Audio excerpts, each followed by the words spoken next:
Pramod sir ಬಗ್ಗೆ ಮಾತಾಡೋದಾಯ್ತಂದ್ರೆ ನಾನು ಅವ್ರ ಜೊತೆ ಒಂದು 2-3 ಸಲ ನಾನು ಅವ್ರ ಜೊತೆ ಮಾತಾಡಿದಾಗ ಹೌ ಡೆಡಿಕೇಟೆಡ್ ಹಿ ಈಸ್ ಅನ್ನೋದು ನನಗೆ ಗೊತ್ತಾಗಿದೆ. ಸೊ ಕಾಂತಾರಕ್ಕೆ ಅವ್ರು ಎಷ್ಟು ಡೆಡಿಕೇಟೆಡ್ ಆಗಿದ್ದಾರೆ ಅಂತ ನೀವಷ್ಟೇ ಈಗಷ್ಟೇ ಹೇಳಿದ್ರಿ. ಸೊ ಯಾವ ಥರ ಅವ್ರ ಕಾಂತಾರ ಫಿಲ್ಮ್ ಒಂದು ಕೆಲಸಗಳು ನಡೀತಾ ಇತ್ತು, ಯಾವ ಥರ ಅವರು ತಮ್ಮ ಮನೆದು ಮತ್ತು ಸೆಟ್ಟನ್ನು ಮ್ಯಾನೇಜ್ ಮಾಡಿಕೊಂಡು, ಸೊ ಕಾಂತಾರ ಸೆಟ್ಟಿನ ಬಗ್ಗೆ ಹೇಳೋದಾಯ್ತಂದ್ರೆ ಕಾಂತಾರ ಸೆಟ್ಟಿಂಗ್ ಬಗ್ಗೆ ನನಗೆ ನಿಜವಾಗ್ಲೂ ಒಂದಿಷ್ಟು ಕೂಡ ಗೊತ್ತಿಲ್ಲ. ಆ್ಯಂಡ್ ಇದು ನಿಮಗೆ ಉತ್ಪ್ರೇಕ್ಷೆ ಅಂತ ಅನಿಸಿದ್ರೂ ನಾನೇನು ಅಂದ್ಕೊಳ್ಳಲ್ಲ. ಯಾಕೆ ಅಂದರೆ ಅವರ ಲುಕ್ಕನ್ನು ಕೂಡ ನನ್ನ ಮುಂದೆನೂ ರಿವೀಲ್ ಮಾಡಿಲ್ಲ ಅದನ್ನು. ಇದು ನಿಮಗೆ ಆಶ್ಚರ್ಯ ಅನಿಸ್ಬೋದು ಅಥವಾ ಸುಳ್ಳು ಹೇಳ್ತಿದ್ದೀನಿ ಅಂತಲೂ ಅನ್ನಿಸ್ಬೋದು, ಬಟ್ ಅವ್ರ ಟೀಮ್ ಹಾಗೆ ವರ್ಕ್ ಮಾಡುತ್ತೆ. ನಾನು ತಮಾಷೆಗಾದರೂ ರೀ ಪ್ಲೀಸ್ ರೀ ನಿಮ್ಮ ಲುಕ್ ಹೇಗಿದೆ ತೋರಿಸ್ರಿ, ಸಿನಿಮಾಗೆ ಬಾ ನೋಡು ಏನಕ್ಕೆ ಅರ್ಜೆಂಟು ಅಂತ ಹೇಳ್ತಾರೆ. And that is how they work. ಅವರ ಡೆಡಿಕೇಶನ್, ಅವರ ಒಂದು ಅಂದರೆ ಇಡೀ ತಂಡ ಹಾಗೆ ಕೆಲಸ ಮಾಡುತ್ತೆ. ಹೀಗೆ ನಾನು ಲಾಸ್ಟ್ ಟೈಮ್ ಊರಿಗೆ ಹೋಗಿದ್ದೆ ಜಾನ್ವರಿನಲ್ಲಿ. ಆವಾಗ ರಿಷಬ್ಬು ನಾನು ಪ್ರಗತಿ ಎಲ್ಲರೂ ಕೂತಾಗ ಒಂದು ಲುಕ್ಕನ್ನು ರಿಷಬ್ ಲುಕ್ ಈಗೇನು ಮೊನ್ನೆ ಇದು ಮಾಡಿದರು ಅದನ್ನೆಲ್ಲ ಒಂದು ಸಲ ತೋರಿಸಿದ್ರು. ಬಿಟ್ಟರೆ ಇಲ್ಲ ಅಂದರೆ ಖಂಡಿತವಾಗ್ಲೂ ಇಡೀ ಟೀಮ್ ಹಾಗೆ ಕೆಲಸ ಮಾಡೋದು. ಒಂದಿಷ್ಟು ಕೂಡ ವಿಚಾರಗಳನ್ನು ಬಿಟ್ಕೊಡಲ್ಲ. ನಾನು ಫ್ಯಾಮಿಲಿ, ನನ್ನ ಫ್ರೆಂಡು, ನೋ ಆ ಥರದ್ದಿಲ್ಲ. ಬಿಕಾಸ್ ದೇ ಬಿಲೀವ್, ಅಂದರೆ ಅದನ್ನು ನಾನು ಫಸ್ಟ್ ಟೈಮ್ ನಾನು ನೋಡ್ತೀನಲ್ವ ಸ್ಕ್ರೀನ್ ಮೇಲೆ, ಅದನ್ನು ನೋಡಿದಾಗಿರೋ ಜೋಶೇ ಬೇರೆ, ಎಕ್ಸೈಟ್ಮೆಂಟೇ ಬೇರೆ ಅಂತ. ನಾನು ಅದನ್ನು ನೋಡಿಬಿಟ್ಟು ಆಮೇಲೆ ಇದು ಅವತ್ತೇ ನೋಡಿದ್ದೆ ಅನ್ನೋ ಥರದ್ದು ಆಗಬಾರ್ದು. ಹಾಗೆ they work in a different way. Amazing. ಇದೆಲ್ಲ ಒಂದು ಕಡೆ ಆಯ್ತಂದ್ರೆ ಒಂದಿಷ್ಟು ಸೋಷಿಯಲ್ ಮೀಡಿಯಾದಲ್ಲಿ ನಾವು ನೋಡಿದ್ವಿ, ಕಾಂತಾರ ಟೈಮಲ್ಲಿ ಒಂದಿಷ್ಟು ಅವಘಡಗಳು ಸಂಭವಿಸ್ತು, ದೈವಗ್ ಇಚ್ಛೆ ಇರಲಿಲ್ವಾ ಅನ್ನುವಂತಹ ಮಾತುಗಳು. ಇಷ್ಟು ಏನಂತಾರೆ ದಿನ ಕಷ್ಟಪಟ್ಟು ಹಗಲು ರಾತ್ರಿ ಅಂದರೆ ದುಡಿತಾರೆ ಒಂದು ಒಳ್ಳೆ ಸಿನಿಮಾ ಔಟ್ಪುಟ್ ಬರಬೇಕು ಅಂತಂದು. ಈ ಕಡೆ ಅಟ್ ದ ಸೇಮ್ ಟೈಮ್ ಆ ಥರದ್ದು ಒಂದಿಷ್ಟು ಮಾತುಗಳು ಬರುತ್ತೆ. ಕಾಂತಾರಾಗೆ ಇಷ್ಟೆಲ್ಲ ಅವಘಡಗಳು ಬೇಕಾಗಿತ್ತು, ಆಮೇಲೆ ದೈವ ಇಚ್ಛೆ ಇರಲಿಲ್ಲ ಅಂದ್ರೂ ಮಾಡಿದರು, ಈ ಥರದ್ದು ಒಂದಿಷ್ಟುಗಳು ಬಂದಾಗ ಯಾವ ಥರ ಅವ್ರ ಮೇಲೆ ಮನಸ್ಸಿಗೆ ಪ್ರಭಾವ ಬೀರುತ್ತೆ? ರಿಷಬ್ ಸರ್ ಮೇಲೆ ಆಗಿರ್ಬೋದು, ಪ್ರಮೋದ್ ಸರ್ ಮೇಲೆ ಆಗಿರ್ಬೋದು.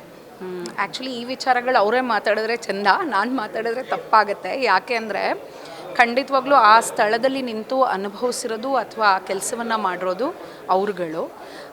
ಸೊ ನಾನು ಯಾವುದೇ ರೀತಿ ಸ್ಟೇಟ್ಮೆಂಟ್ ಕೊಟ್ಟರು ತಪ್ಪು. ಬಟ್ ಖಂಡಿತವಾಗ್ಲೂ ಯಾವುದು ಪರ್ಮಿಷನ್ಸ್ ಇಲ್ಲದೆ ಅಂತೂ ಅವ್ರುಗಳು ಯಾವ ಕೆಲಸನೂ ಮಾಡಿಲ್ಲ.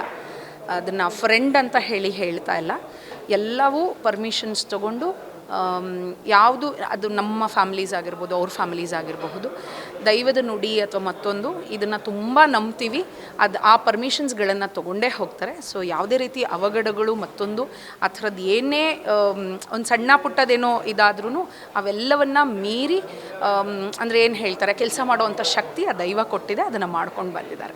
ಫೈನಲ್ ಆಗಿ ಪ್ರಮೋದ್ ಸರ್ನ ಸ್ಕ್ರೀನ್ ಮೇಲೆ ಕಾಂತಾರದಲ್ಲಿ ಅದು ರಿವೀಲ್ ಆಗದೆ ಇರುವಂತಹ ಒಂದು ಲುಕ್ಕಲ್ಲಿ ನೋಡೋಕ್ಕೆ ನೀವು ಎಷ್ಟು ಎಕ್ಸೈಟ್ ಆಗಿದ್ದೀರಾ, ಹಾಗೆ ಕಾಂತಾರ ಚಾಪ್ಟರ್ 1 ಬಗ್ಗೆ ಎಷ್ಟು ಎಕ್ಸೈಟ್ ಆಗಿದೆ?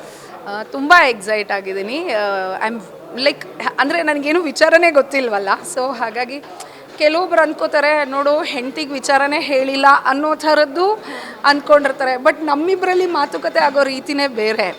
ಇಲ್ಲ ನೀನು ನೋಡು ಅಂದರೆ ಅವ್ರು ಹೆಂಗೆ ಸರ್ಪ್ರೈಸ್ ಕೊಡ್ತಾರೆ ಅಂದರೆ ನನಗೆ. ಆ್ಯಂಡ್ ಎಷ್ಟೋ ಇಂಟರ್ವ್ಯೂಸಲ್ಲಿ ಹೇಳಿದ್ದಾರೆ, ನನ್ನನ್ನೇ ಫಸ್ಟ್ ಕೇಳೋದವರು, ಅಂದರೆ ಹೇಗೆ ಬಂದಿದೆ ಇದು ಚೆನ್ನಾಗಿದೆಯಾ ಅಂತ.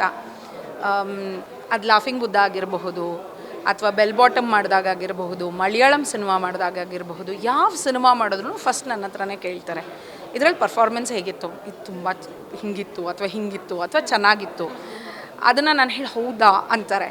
ಸೊ ಈ ವಿಚಾರದಲ್ಲೂ I am just waiting, hoping like ದೊಡ್ಡ ಸಕ್ಸಸ್ ಆಗತ್ತೆ. ಆ್ಯಂಡ್ ಸ್ಪೆಷಲಿ ಪ್ರಮೋದ್ಗೂ ಅದು ಒಳ್ಳೇದಾಗಲಿ ಅಂತ ಕೇಳ್ಕೊತೀನಿ. Because he is given his heart and soul for the whole project. Almost 1.5-2 ವರ್ಷ ಮನೆ ಬಿಟ್ಟು ಅಲ್ಲೇ ಬದುಕಿದ್ದಾರೆ. No, he is always like that. Theatre ಅದನ್ನು ನಮಗೆ ಕಲಿಸ್ಕೊಟ್ಟಿದೆ. ಯಾವತ್ತೂ ನಮಗೇನು ಬೇಜಾರಿಲ್ಲ ಅದರಿಂದ. ಯಾವಾಗಲೂ ಫ್ರೆಂಡ್ಸಿಗೋಸ್ಕರ ಅಂದರೆ ಫ್ರೆಂಡಿಗೋಸ್ಕರ ಏನು ಬೇಕಾದ್ರೂ ಮಾಡ್ತೀನಿ ಅಂತ ಹೇಳೋವಂಥ ವ್ಯಕ್ತಿ. ಸೊ ಒಳ್ಳೆ ಕೆಲಸ ಮಾಡುವಾಗ ಏನೂ ಬೇಜಾರಿಲ್ಲ. ಹಾಗಾಗಿ thank you so much. And ನಿಮ್ಮ ಸೀರಿಯಲ್ಲು ಇವಾಗ ಅಣ್ಣಯ್ಯ ಹೇಗೆ ಸಕ್ಸಸ್ ಆಯ್ತಲ್ಲ ಅದಕ್ಕಿಂತ ಜಾಸ್ತಿ ಈ ಸೀರಿಯಲ್ ಸಕ್ಸಸ್ ಆಗಲಿ ಅಂತಂದು ನಾವು ಆಶಿಸ್ತೀವಿ. And all the best. Thank you so much ma'am. ಇದಾಗಿತ್ತು ಸುಪ್ರೀತಾ ಮ್ಯಾಮ್ ಅವರ ಮಾತು. ಕ್ಯಾಮ್ರಾ ಪರ್ಸನ್ ವಿಜಯ್ ಜೊತೆ ವೈದೇಹಿ ವಾಟಿ, ವಿಶ್ವವಾಣಿ ಸ್ಪೆಷಲ್, ಬೆಂಗಳೂರು. ನಿಮ್ಮ ಕುಟುಂಬಕ್ಕೊಂದು ಪರಿಪೂರ್ಣ ಯೂಟ್ಯೂಬ್ ಚಾನಲ್. ಇಂಟ್ರೆಸ್ಟಿಂಗ್ ಮತ್ತು ಇನ್ಫಾರ್ಮೇಟಿವ್ ವಿಡಿಯೋಗಳನ್ನು ಮಿಸ್ ಮಾಡ್ಕೋಬೇಡಿ. ಈಗಲೇ ಸಬ್ಸ್ಕ್ರೈಬ್ ಮಾಡಿ.